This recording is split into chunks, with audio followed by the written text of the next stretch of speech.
السلام عليكم ورحمة الله وبركاته. الحمد لله والصلاة والسلام على رسول الله.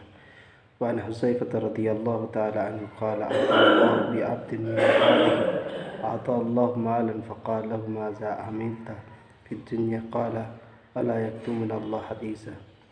قال يا ربي أعطاني مالا فكنت أبايع الناس وكان من خلق الجواز فكنت ويسير على المؤسر وأنزل المؤسر.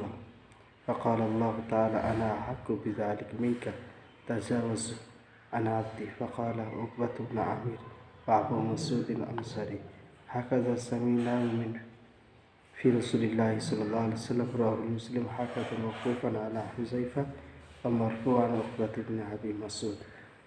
হুযায়ফা রাদিয়াল্লাহু তাআলা আনহু বর্ণনা করেছেন যে আল্লাহ তাআলার দরবারে এক বান্দাকে হাজির করা হয়েছে, যাকে আল্লাহ তাআলা ধন দৌলত দিয়েছিল, মাল দিয়েছিল। ওই ব্যক্তি যখন আল্লাহ তাআলার দরবারে হাজির হয়েছেন, আল্লাহ তাআলার আদেশে হাজির করা হয়েছে, তো আল্লাহ তাআলা ব্যক্তিকে জিজ্ঞাসা করছেন যে তোমাকে যে মাল দিয়েছিলাম তুমি কী করেছো? ওই ব্যক্তি বললেন যে আল্লাহর কাছে তো লুকাতে পারবে না। ওই ব্যক্তি বললেন আল্লাহ রাব্বুল আপনি যে আমাকে মাল দিয়েছিলেন, আমি সেই মালটাকে ব্যবসায় লাগাতাম। ব্যবসার কাজে বড় লোকেদেরকে আমি একটু সহজ করতাম, একটু সময় দিতাম বেশি আদায় করার জন্য। গরিবদের আমি ছাড় দিতাম। আল্লাহ তাআলা বললেন তুমি আমার বান্দাদের সাথে এরকম নরম ব্যবহার করতে পারো, এর থেকে বেশি হক রাখে আমি আমার বান্দাদের সাথে নরম ব্যবহার করার জন্য।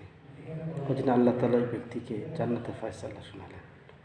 উকবা ইবনে আমির এবং আবু মাসউদ আনসারী বলছেন যে আমি রাসূল পাক সাল্লাল্লাহু আলাইহি ওয়াসাল্লামকে এই কথা বলতে শুনেছি নিজের কানে থেকে।